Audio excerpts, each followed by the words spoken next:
क्या इस टाइप के क्वेश्चंस आप 10 सेकंड्स के अंदर सॉल्व कर सकते हैं? अगर नहीं कर सकते तो ये वाली वीडियो कंप्लीट देखिए। मान लीजिए हमारे पास इतनी बड़ी कोई डिग्री की इक्वेशन है, हमें उसके सम ऑफ फ्रूट्स और प्रोडक्ट ऑफ फ्रूट्स निकालने हैं।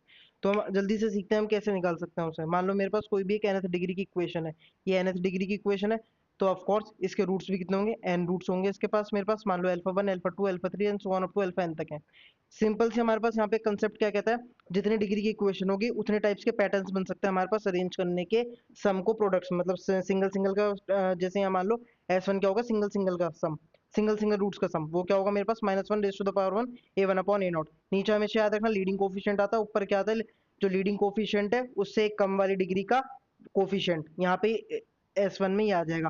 S2 में दो दो का प्रोडक्ट करते जाओ, सम करते जाओ, दो दो का प्रोडक्ट सम करते जाओ, हमारे पास ये आ जाएगा। सेम फॉर S3, तीन तीन का प्रोडक्ट सम करते जाओ, और ये यहाँ पे ये वाला फॉर्मूला लिख दो। सेम फॉर S4, चार चार का करते जाना, ऐड करते जाना, वहां पे -1 रेज़ टू द पावर 4 आ जाएगा, A4 अपॉन A नॉट आ जाएगा, जो कि इस वाली इक्वेशन से आप देख सकते हो सब चीज।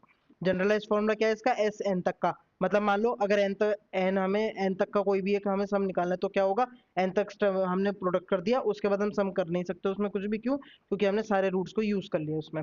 तो जनरलाइज फॉर्मूला क्या है मेरे पास, -1 raise to the power n an upon a not, an upon a not. अब मान लो मेरे पास जो भी एस हम करते चले जाएंगे, अगर Sn 1 होगा तो यहाँ पे 1 रखते जाओ, S2 होगा तो यहाँ पे 2 रखते जाओ, सेम। मान लो एक एग्जांपल लेते हैं, वाला एग्जांपल है क्यूबिक, मेरे पास इसका एग्जांपल है, तीन रूट्स हैं, तीन रूट्स में तीन पॉसिबिलिटी, पहला इंडिविजुअल सम जो मेरा ये आ जाएगा, अगर मेरे पास इसका डबल डबल करके सम करेंगे तो ये आ जाएगा, हम ट्रिपल का सम करेंगे तो मेरे पास ये आ जाएगा, ठीक है। ट्रिपल का जब हमने प्रोडक्ट किया, इसे हम प्रोडक्ट ऑफ रूट्स कहते हैं, इसे product of roots taken two at a time, and इसे सम ऑफ द रूट्स कहते हैं, ठीक है। ये वाला आपका होमवर्क के वाला क्वेश्चन जो मैंने स्लाइड पे दिखाया था हमारे 10th क्लास के लिए, ये दो क्वेश्चंस बहुत ज्यादा इंपॉर्टेंट है, दो कंसेप्ट्स, क्वाड्रेटिक का और एक क्यूबिक के, sum of roots, product of roots, ठीक है। इन्हें आप एक बार याद जरूर